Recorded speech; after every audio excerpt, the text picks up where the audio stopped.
지난주 뉴스에 보니까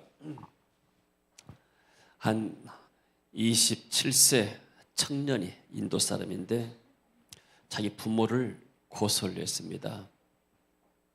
자기 부모가 둘 다 아버지도 어머니도 변호사예요. 이 청년은 사업을 하고 있는데 고소 내용이 무엇인가? 고소를 개의다 그래요. 어떤 내용으로 고소를 내니까 내 동의 없이 우리 부모가 나를 낳아버렸다. 그런 고소 제목을 가지고 있다는 거예요. 그래서 이제 부모는 물론 아들이 농담을 잘하니까 농담을 얘기했지만은 근데 이 사람은 상당히 좀 이렇게 진지형 같아요. 그래서 부모가 말합니다. 그렇다면은 부모가 네 동의를 어떻게 받아 했는지를 논리적으로 설명하면은 내 실수를 인정하겠다 그랬습니다. 그래서 그럼 고소를 하면 뭔가 보상이 있어야 되잖아요. 그럼 뭘 원했는가? 부모가 나는 태어나려고 마음도 안 먹었는데 동의 없이 나를 낳았기 때문에 나 죽을 때까지 먹고 살 것을 돈을 내놔야 된다. 이 사람은 평소에 이 좀 잘못된 사상에 빠진 사람이에요. 어렸을 때 자기 부모에게 물어봤대요. 왜 나를 낳으셨나요? 그러니까 부모가 대답을 못 하더래요. 그래서 거기서부터 의문이 생겨가지고 사는 것이 힘들잖아요. 애들도 공부해야 되고 또 청년들도 일하고 살기가 쉽지 않잖아요. 그러면서 이 사람은 어떤 사상에 빠졌는가? 자연에 아름다운 것이 많다. 많은 동물도 있고 근데 인간들이 이 자연을 파괴하고 동물들을 파괴한다. 그래서 인간들은 더 이상 세상에 없어야 된다. 인간들만 없어지면 세상은 아름다워진다. 이런 사상에 빠진 사람이에요. 나이 보니까. 그래서 언론에서는 이 사람이 자기 사상을 홍보하기 위해서 이런 일을 계획하지 않는가 이렇게 생각해 봅니다. 저는 이것을 보면서 참, 이 사람이 하나님을 모르니까 별스러운 생각을 다 하고 별 헛소리를 다 한다 생각 들어져요. 근데 이 사람뿐만이 아니고 하나님을 떠난 사람들은 근본적으로 그렇게 생각할 수밖에 없는 거예요. 그래서 인생이 무엇인가? 인생의 본분은 무엇인가? 사람은 어디서 왔다가 무엇 때문에 살며 죽고 나면 어디로 가는가? 거기에 대해서 성경에서 제대로 말하고 있습니다. 성경에서 세상이 어떻게 만들어졌는가? 인간은 어떻게 만들어졌는가? 인간은 어떻게 살 것인가? 자, 이런 성경의 말씀, 하나님의 말씀을 어디서 들을까요? 학교 가서 들을 수가 없어요. 서울대에서, 하버드에서, 무슨 옥스퍼드에서 이런 말씀들을 가르치지 않아요. 오직 교회에서 가르치는 거예요. 그러니까 교회는 인생의 대학입니다. 아멘. 교회에 와서 하나님 말씀으로 배워갈 때 내 인생이 무엇이고 내 나아갈 길이 무엇인가 이것을 깨닫게 되는 것이죠. 어떤 고위 공직자가 청년들에게 물었대요. 너의 꿈이 무엇이냐? 너의 비전이 무엇이냐? 대부분 사람들이 말을 못 하더래요. 어렸을 때 꿈은 좋은 학교 가는 거. 그래서 대학생 때 꿈은 좋은 직장 갖는 거. 그러면 직장인들의 꿈은 이제 아이 낳고 좀 여유 있게 인정받으면서 사는 거. 근데 그 공직자 사회에서 어느 정도 좀 엘리트 계층 사람들은 다 이루었거든요. 좋은 대학도 나왔지, 좋은 직장도 얻었지, 살만하죠. 아이들도 그렇게 키워줘. 그러니까 더 이상 성취할 것이 없는 거예요. 그러니까 말을 못 하더라는 거예요. 우리의 꿈은 무엇입니까? 우리는 어떤 꿈을 가지고 왔는가? 아이들은 네 꿈이 무엇이냐 하게 되면 나는 정치가가 되고 싶습니다. 나는 의사가 꿈입니다. 나는 교사가 꿈입니다. 이렇게 말할 수가 있습니다. 그러나 이것은 내가 무엇을 되고 싶은 것이지 나는 앞으로 어떤 삶이 되어야 되겠다 그런 것이지 내가 무엇을 하겠다는 거 하잖아요. 자, 오늘 성경 보니까 살로몬이 말합니다. 인생의 본분이 무엇이냐? 사람은 무엇 때문에 사는 것이냐? 이 내용과 똑같습니다. 그래서 이 전도서는 솔로몬이 마지막 노년 때 기록한 책이라고 합니다. 솔로몬은 잠언을 3,000개를 지었어요. 쉽게 말하면 3,000마디의 잠언을 한 거예요. 그러니까 인생의 교훈을 말한 거예요. 그리고 이 사람은 공부를 굉장히 많이 했고 박사고 지혜 있고 돈과 권력과 명예와 지식 모든 것들이 다 갖추어 있어요. 그러면서 젊은 사람들에게 또 자기 이스라엘 백성들에게 왕으로서 목자로서 이렇게 권면하고 있습니다. 너는 청년의 때 너의 창조주를 기억하라. 이 전도서 이거에서 창조주 기록하라 했죠. 청년 때라는 것은 뭐냐면 힘이 왕성할 때, 인생의 황금기 때, 내가 잘 나간다고 생각할 때 뭘 기억해야 되는가? 하나님을 기억해야 된다. 왜냐하면 잘 나가고 있을 때는 하나님을 잊기가 쉽거든요. 내 힘으로 된 줄 알기 때문에. 그래서 권고한 날이 이르기 전에 아무 낙이 없다고 할 해들이 가깝기 전에, 권고한 날이라는 것은 노년기를 말합니다. 그리고 또 아무 낙이 없다 할 때, 나이가 이제 들어서 아무 이렇게 힘이 없을 때를 말하죠. 창조주 하나님을 기억해라. 해와 달과 이제 보니까 별들이 어둡기 전에 비 뒤에 구름이 다시 일어나기 전에 그리하라. 자, 이것은 뭘 말하냐면 인생을 표현했습니다. 해와 달과 별이라는 것은, 어두워진다는 것은 자연 환경을 말하는 것이 아니고 사람이 밖을 볼 때 눈이 어둡고 시각이 창이 오게 되면 앞이 잘 안 보이잖아요. 그것처럼 사람을 비유해서 말했습니다. 그리고 삶의 기쁨이 사라지고 비구름이라는 것은 여러 가지 악조건들, 비 오고 나오게 되면 날이 쨍하고 밝아야 되잖아요. 근데 비 오고 나니까 다시 또 구름이 끼어서 비가 올라오고 그래요. 인생에 여러 가지 악한 재앙들이 닥치고 악조건들이 올 때 말하죠. 다시 일어나기 전에 그리하라.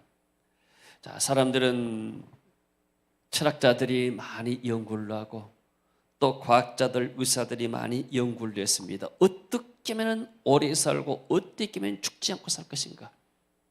인간이 풀 수 없는 문제. 지금 우주선을 쏴서 달날까지 가지만은, 그러나 인간이 풀 수 없는 문제가 죽음의 문제를 풀 수가 없어요. 그러니까 생명은 연장을 시킬 수 있지만은 인간이 200세, 300세, 500세, 1000세까지 살 수가 없는 거예요. 우리가 잘 아는 대로 진시 황제라는 사람은 진나라이고 황제인데 어떻게 하면 내가 죽지 않고 살 것인가? 영원히 살 것인가? 연구하다가 불로초를 켜놓으라 해가지고 중국 전역에 사람 보내가지고 불로초를 켜게 만들었어요. 근데 불로초가 없는 거예요. 어떤 사람이 말합니다. 신화가 말합니다. 저 제주도 땅에 가게 되면 그 불로초가 있답니다.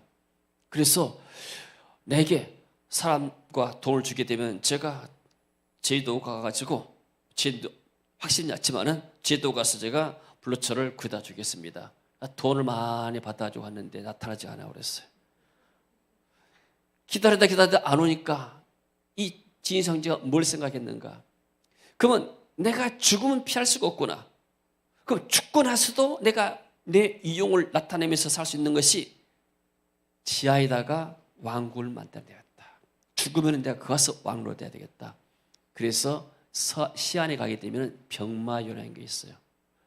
제가 이렇게 시안에, 중국에 처음 시안에 왔었는데 그때 가니까 병마용을 한번 이렇게 구경시키더라고요. 그러니까 지하인데 지하의 땅 속에다가 궁궐을 만들었어요. 병사들을 다 흙으로 해서 만들었는데 완전히 기읍장도 다 다르게 만들어서 그 안에서 왕으로 타려고. 그게 지금 발견돼가지고 전 세계 사람들이 와서 구경을 막 그러잖아요. 어떤 사람도 죽음의 문제를 해결할 수가 없어요.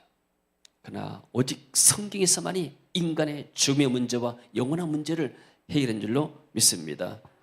3절에 보니까 그런 날에는 집을 지키는 자들이 떨 것이며, 그리고 힘 있는 자들이 구부러질 것이며, 맷돌질하는 자들이 적음으로 그칠 것이며, 창들로 내다보는 자가 어두워질 것이고. 집이란 것은 우리의 장막지, 육신을 말합니다. 육신의 집이 무너지고 또 기력이 쇠인다. 팔, 다리, 허리가 지금 이렇게 기력이 쇠 있잖아요. 우리 권사님들, 연세 드신 분들 팔, 다리 여러 가지 모든 부분들이 이제 기력들이 쇠해지잖아요.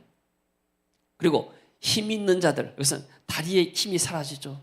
맷돌질 갖다가 어떻게 표현했는가? 치아로 표현했습니다. 이렇게 음식을 이렇게 씹어 먹는 것처럼 맷돌이라는 것도 이렇게 약해질 것이고 창들, 시력도 감퇴될 것이고 4절 보니까 길거리에 문이 닫혀질 것이다. 외부 소리를 듣기가 어렵고 청각장애 온단 말이죠. 그리고 맷돌 소리가 적어지고 새 소리로 말미암아 일어날 것이며 신경이 예민해서 조그만 새 소리도 그냥 사람들이 일어나서 노인 되면 잠이 없다고 그러잖아요. 신경이 예민하니까 음악하는 여아들은 새할 것이고 이제 들은 것도 아무리 좋은 음악도 잘 안 들린단 말이에요. 또한 그런 자들은 높은 곳을 두려워할 것이며 높이 올라가기가 힘들어요. 여기 필리핀의 비스가야에 가니까 영국 선교사님이 그 필리핀 목사님을 후원했어요. 그래가지고 땅을 사게 만들고 그 신학교를 만들게 집을 만들었어요. 그러니까 처음에 갔을 때는 무슨 옛날에 인격적 뭐 소설에 나오는 산채, 영채와 같이 보였어요. 산적들이 이렇게 영채 만들고 살잖아요. 그런 것처럼 그 땅에가 이렇게 집을 짓고 여러 가족들이 사는 걸 봤습니다. 그한테 신학교 교육사도 있고. 그러면서 그 목사님 간증을 들었어요. 영국의 존 와렌 그 목사님은 영국 왕족 출신인데 군인으로 있다가 퇴역해가지고 나중에 목사가 돼서 필리핀 땅으로 선교를 왔습니다. 그러면 선교의 전략지는 도시가 좋습니다. 그냥 도시가 사람들이 많고 선교사들은 도시에서 사역자들 훈련시켜가지고 현지에 내보내는데 근데 이 선교사님은 아주 저 비스가야 산속으로 올라왔습니다. 마닐라에서 그 당시에 10시간 이상 차를 타고 와야 돼요.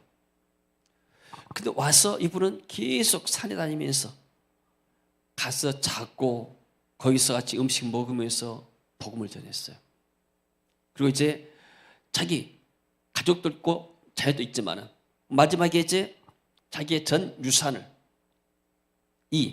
자기 제자들에게 남겼습니다. 한 제자는 판가시에 있는데 그분에게는 자녀들 교육비를 다 대주고 그리고 거기다가 교회를 세우고 학교를 세우도록 만들었어요. 지금도 잘하고 있습니다. 그리고 이 목사님에게는 비스가야 목사님에게는 땅을 사주고 그리고 집을 짓도록 만들었습니다. 그러니까 신학교와 그것이 전부 다 그 영국 선교사님의 후원에서 대준 겁니다. 그러면서 집을 목사님이 제안했대요. 선교사님에게 2층 지어서 2층에 선교사님이 거하시면 좋겠습니다. 그러니까 이 선교사님이 뭐라 하냐면은 2층도 좋은데 내가 이제 나이가 늙고 하게 되면은 계단 올라가기가 힘이 들게 올 것이다. 그러면 당신들이 나를 이렇게 수발하고 하는데도 힘들고 나도 왔다 갔다 힘드니까 그냥 아래층에다가 1층에다가 넓혀서 내 방을 만들어라. 그러니까 그 방에 가니까 우리 이제 제가 가면 그 방에서 자고 있는데 사진이 있어요. 그분들. 자, 아무리 왕성하게 힘있게 했던 사람들도 언젠가는 쇠약할 때가 오는 거예요. 이것을 기억하라고 말이에요. 언제? 내가 잘 나갈 때. 보통 청년 때의 인생의 황금 때는 자기 힘으로 살라거든요. 그러나 그때 하나님을 기억해서 하나님 맡긴 일들을 잘 감당해야 된다. 할렐루야. 아멘.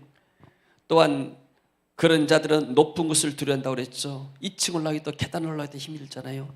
길에서는 놀랄 것이고 살군 나무가 꽃이 필 것이고 높은 곳은 올라가기 힘들고 길에서 놀란단 말은 걷기가 힘든 말이에요. 걸어가기 힘들죠. 그리고 살구나무에 꽃이 핀다는 것은 이제 백발 흰머리를 말하죠. 나중에 메뚜기도 집이 될 것이고 작은 물건들 힘도 없는 거예요. 우리가 아프면 그러잖아요. 아프고 나면 힘이 없으면 조그만 물건 들기도 힘이 들잖아요. 그리고 정욕도 그치고 모든 욕정이 사라지고 그리고 나서 나중에는 어디로 가는가? 영원한 집으로 갈 것이다. 실제로 보니까 사람이 자기의 영원한 집으로 돌아가고 죽고 나면은 조문객들이 거리로 왕래하게 될 것이다. 언제가 너도 죽게 될 것이다. 인간이 피할 수 없는 것이 출생, 죽음은 피할 수가 없고 죽음 다음에 뭐였냐면 심판이 있는 거예요. 은줄이 풀리고 금그릇이 깨어지고 옛날에는 금등잔에다가 은줄에다 이렇게 달아놨죠. 항아리가 샘get대서 깨지고 바퀴가 우물 위에 깨어지게 되고 이것들도 뭐냐면 인간이 모든 것들이 다 힘이 시작했단 말이에요. 신체 기관, 심장박동, 안도 전부 다 시작해지고 그래서 7절에 흙은 여전히 땅으로 돌아가고 인간의 육체가 뭘로 왔습니까? 흙에서 왔습니다. 흙에서 왔기 때문에 육체는 흙으로 돌아가고 내 영혼은 하나님이 지으신 천국으로 하나님께로 돌아간 것을 기억해라. 사람은 영혼과 육신이 있습니다. 육신은 하나님께서 흙으로 만들었기 때문에 땅에 묻히는 것이고 한 줌이 흙으로 돌아간다 하잖아요. 그리고 영혼은 하나님께 만들었기 때문에 우리 영혼은 하나님께로 올라간 줄로 믿습니다. 아멘. 그래서 육신의 장막이 집이다 말하잖아요. 근데 하나님을 떠난 인생은 아무리 네가 청춘 때 잘 나간다 하더라도 하나님을 모르게 되면 인생이 헛되고 헛된 것이고 모든 것이 다 헛되거든.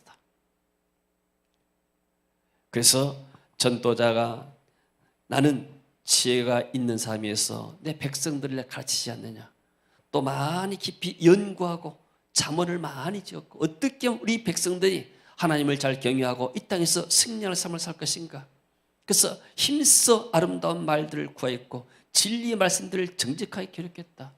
그러니까 이것은 솔로몬이 사실 이렇게 지금까지 살아오면서 모든 지식과 경험과 하나님의 감동을 받고 이렇게 기록한 내용인데 결국 인생이라는 것이 무엇인가?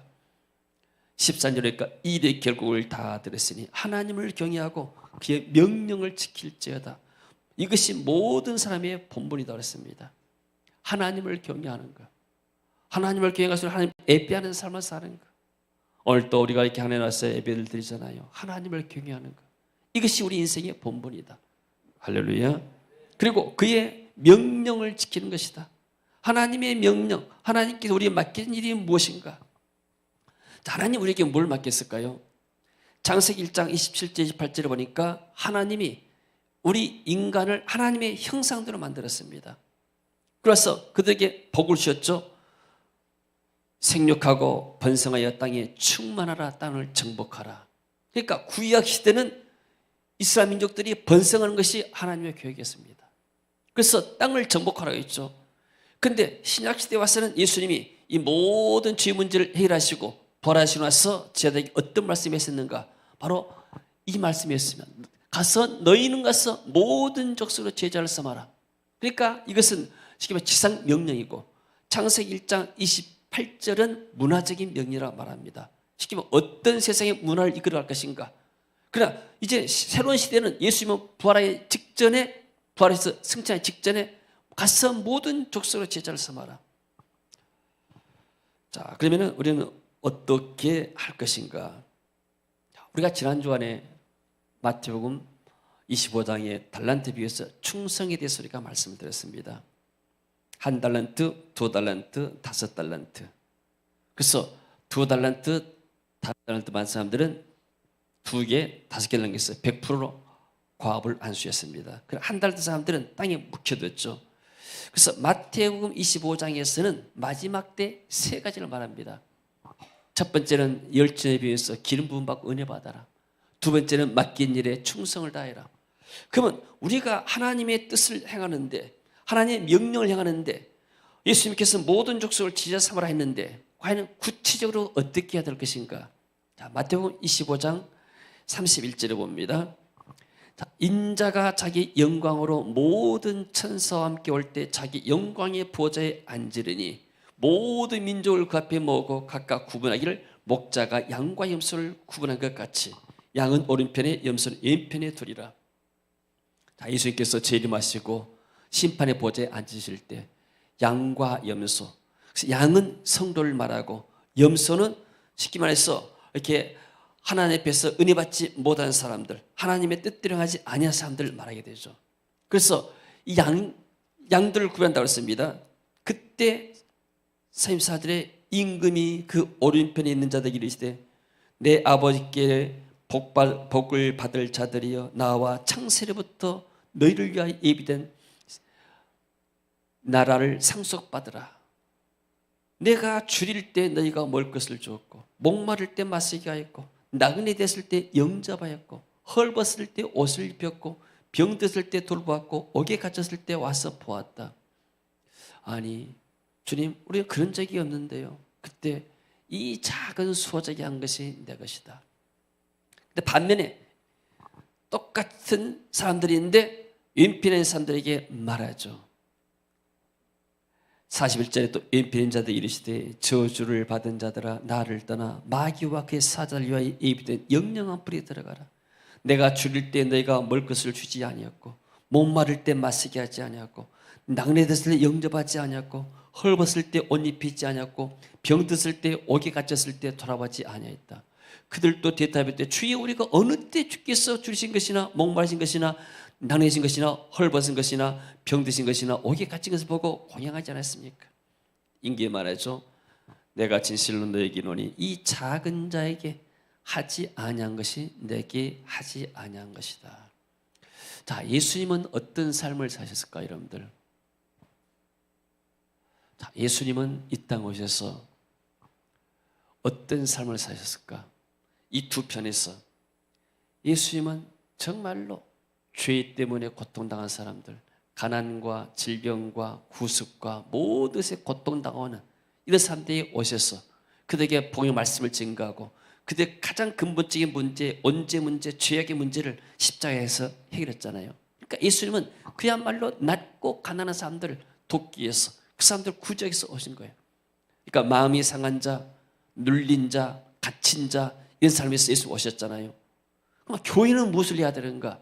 교회도 마찬가지로 이 칭찬만처럼 줄인 사람들, 목마른 사람들, 헐벗은 사람들, 옥에 갇힌 사람들, 이것은 단순히 구제만이 문제가 아니에요. 영육 간에. 그러니까 지금 영적으로 보게 되면 많은 사람들이 고통 가운데 있습니다. 하나님 모르니까 엉뚱한 생각에 빠져 있어요. 이 사람들이, 세상 사람들은 정말 하나님 모르니까 이 생이 끝으로 생각합니다. 어떻게 하면 나만 잘 살 것인가? 모두가 다 자기 중심에서 사는 거예요. 그래서 예수님께서는 제자에게 말씀하시죠. 모든 족속에 죄 삼는데 죄 삼는 구체적인 방법 가운데 뭔가 이런 고통당하는 사람들을 돌아보는 거예요. 교인들이 뭘 자랑합니까? 자기 교회를 많이 자랑하죠. 우리 교회는 예배당이 크고 사람이 얼마나 많고 예산이 얼마나 되고. 성경에 보니까 예수님이 칭찬한 사람들, 너희 교회는 어떻게 이렇게 커가지고 사람들이 많고 어떻게 해서 이렇게 예산이 많아가지고 남아가지고 땅 사고 또 건물 짓고 막 그러느냐. 그런 사람들에게 보진다고 말하지 않았어요. 어떤 사이즈 보고 준 것이 아니고 네가 정말로 내가 원하는 사람들, 나처럼 정말로 헐벗고 굶주리고 고통받은 사람들에게, 그 사람들에게 하나님의 사랑을 전했느냐. 지금 우리가 5월 달에 퓨전스쿨을 하게 됩니다. 우리가 120명 이상 하는데 지금 한 200장 이상이 지금 초청장에 나올 것 같아요. 어제도 쾌동에 있는 한 목사님이, 이분은 박사님이고 신학교 몇 개 하고 있는 교수님인데 초청장을 달라는 거예요. 그래서 몇 장으로 하십니까? 그러니까 내가 지금 신학교 하고 이런 지역에 보게 되면은 한 70장 정도는 주세요. 초청장을. 그래서 다 이분들이 박사 코스고 또 박사 졸업한 사람들입니다. 20장은 안 되겠습니까? 그러니까 20장 가지고는 안 되겠는데요. 30장 드릴게요. 나머지는 10월 달에 오라가십시오. 여러분들 우리나라에서도 박사 과정 밟으면 돈도 많이 들고 공부도 많이 하잖아요. 필리핀은 더 어렵습니다. 필리핀은 대학 나오기도 어려워요. 근데 목사님들이 박사과정까지 받았다는 것은 굉장한 어떤 이렇게 엘리트 계층들입니다. 자, 이런 분들도 지식만이 전부다가 아닌 거예요. 뭔가 이 비전클로 와서 하나님의 새로운 은혜를 받기 위해서 또 기름 부음 받기 위해서 이렇게 삼한 것을 볼 수가 있습니다. 그리고 정말로 목회가 힘들어서 고통당하고 있다가 목회를 포기하고 그런 상황 속에서 마지막으로 내가 한국에 와서 한번 은혜 받고 와야 됐다. 이렇게 해서 와서 은혜 받고 되돌아가지고 목회자가 살고 교회가 살고 또 많은 영혼들이 사는 경우를 많이 봤습니다. 여러분, 비전이 무엇입니까? 비전은 보는 거예요. 그러니까 예수님께서 비전을 주잖아요. 어떤 것을 봐야 되는가? 고통당하는 사람들을 봐라. 울고 있는 사람들을 바라봐라. 그게 보는 거예요. 비전은 본다는 거예요. 멀리 있는 것을 보여요. 미리 되질 일들. 그러면 내가 고통당하는 사람들을 이렇게 보는 거예요. 그러면 내가 어떻게 도울 것인가 방법을 찾는 것이 사명을 감당하는 거예요. 그래서 어떠면 우리가 고통에 빠진 많은 사람들을 도울 것인가. 선교 현장에는 많은 영혼들이 고통받고 있고 헐벗고 굶주리고 여러 가지 문제가 많은데 근본 문제는 복음을 증거해야 되는데 이 복음 증거할 주의 종들이 힘을 상실해버린 거예요. 그래서 이 복음 전할 주의 종들을 새 힘 얻도록 다시 한번 하나님께 은혜 받도록 사명 회복하도록 비전 회복하도록 하게 되면은 이 사람들이 가서 교회로 살리고 나면 결국 그 영혼들이 사라진 거 아닙니까? 우리가 하는 것이 아주 귀한 작은 일이지만 이게 하나님을 기쁘시게 하게 되면 하나님이 이곳에 우리를 상을 주시고 은혜를 줄 줄로 믿습니다. 할렐루야. 그래서 우리가 하는 것들이 비전은 울고 있는 주의 종들을 우리가 돕는 것이 비전이고 어떤 방법을 통해서 그럼 우리의 교회의 사명이 무엇인가? 그럼 우리는 이 비전스크라는 학교를 만들어가지고 와서 훈련받게 만들어서 훈련시켜서 다시 내보내는 것. 이것이 우리가 할 일이고 우리가 한다는 것은 여기에 많은 기도가 필요합니다. 오는 사람들이 다 와서 가장 염려되는 것이 와서 숙소가 염려되고 그리고 또 하나는 이분들이 와서 아프지 않아야 돼요. 언제는 한번 아파가지고 약간만 해서도 100만 원 이상이 나갔어요. 병원에서도. 이게 안 아픈 것이 우리가 돈을 버는 거죠. 하여튼 안 아파야 돼요. 한 번은 이렇게 돌아가셨잖아요. 비즈니스를 와가지고 원래 이분이 심장이 안 좋아가지고 그러면은 많은 사람들이 야 한국 비즈니스를 잘못 가면은 죽을 수도 있다. 천국 갈 수도 있다. 그러면 안 와야 되잖아요. 사람들이. 그런데도 불구하고 사람들이 서로 올라가잖아요. 하나님께서 우리에게 은혜를 주신 줄로 믿습니다. 아멘. 그래서 이 일의 결국을 다 들었으니 하나님을 경외하고 그의 명령을 지킬지어다. 이것이 모든 사람의 본분이다.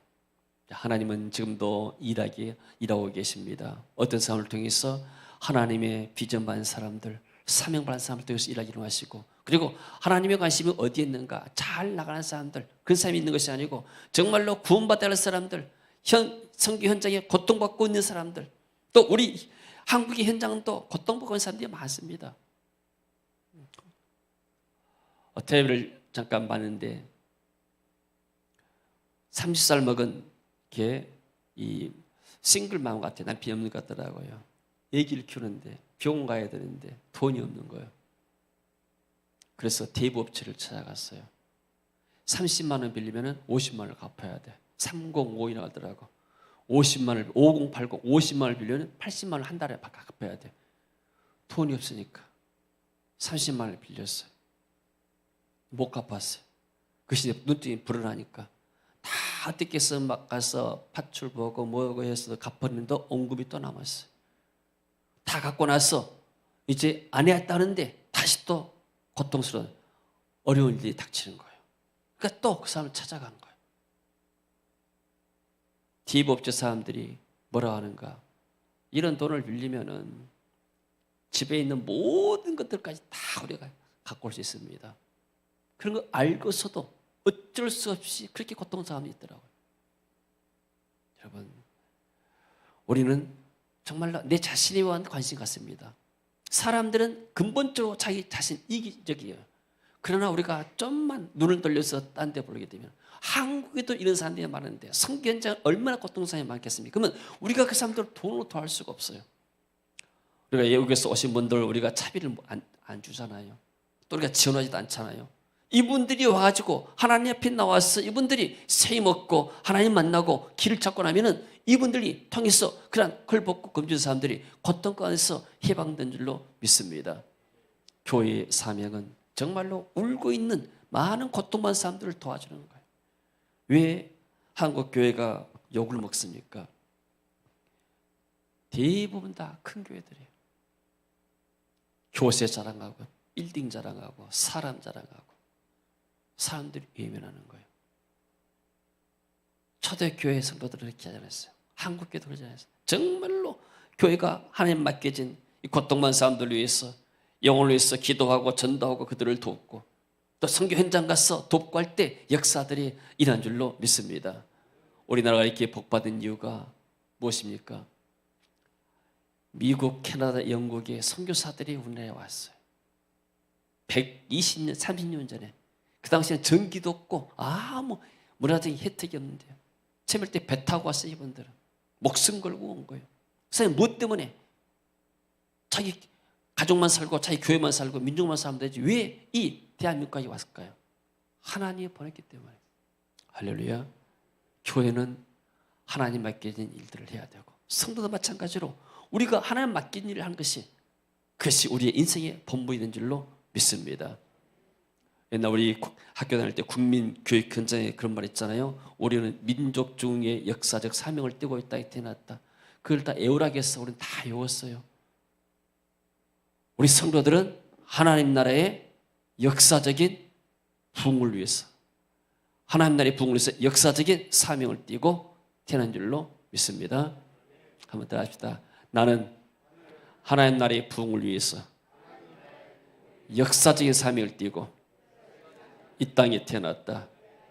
할렐루야. 아멘. 역사적인 사명이라는 것은 이 시대에 하나님 나를 보냈단 말이에요. 우리 세계비전교회도 역사적인 사명을 띠고 지금 이 땅에 세운 줄로 믿습니다. 할렐루야. 많은 사람들이 하나님 모르니까 헛된 사상의 풍조에 빠져들어갑니다. 많은 사람들이 또 이단에 빠져들어가요. 그래서 우리가 이렇게 피택자들 교육할 때 지금 이렇게 소리 문답 가지고 공부하는데 정말 우리가 이렇게 하나님에 대해서 올바로 알아가고 그리할 때 우리가 바른 신앙 가지고 그리고 또 교회도 마찬가지로 교회도 막 잘 나가고 청년회 때 황금기 때 하게 되면 그냥 멋모르고만 나갈 수 있는데 그러나 항상 하나님께 우리 맡기는 사명을 잊지 않고 하게 되면 하나님이 결국 우리의 영원한 나라에서 우리에게 영원한 상급으로 우리에게 축복할 줄로 믿습니다. 이런 은혜가 이번 주간도 우리에게 있어지기를 주의 이름으로 축원합니다. 같이 한번 일어나서 찬양하고 기도하겠습니다. 먼저 기도합니다. 하나님 은혜를 감사합니다. 일의 결국을 다 들었으니 마땅히 하나님을 경외하기를 원합니다. 하나님의 맡겨진 우리에게 지상 명령을 감당하기를 원합니다. 낮고 소외되고 정말로 헐벗고 굶주리고 정말로 고통 가운데 있는 사람들을 우리가 돌보기를 원합니다. 성령님 오셔서 교회에 힘을 주시고 성도들에게 셈 주시고 능력으로 기름 부어 주옵소서. 예수님 이름으로 기도합니다. 아멘.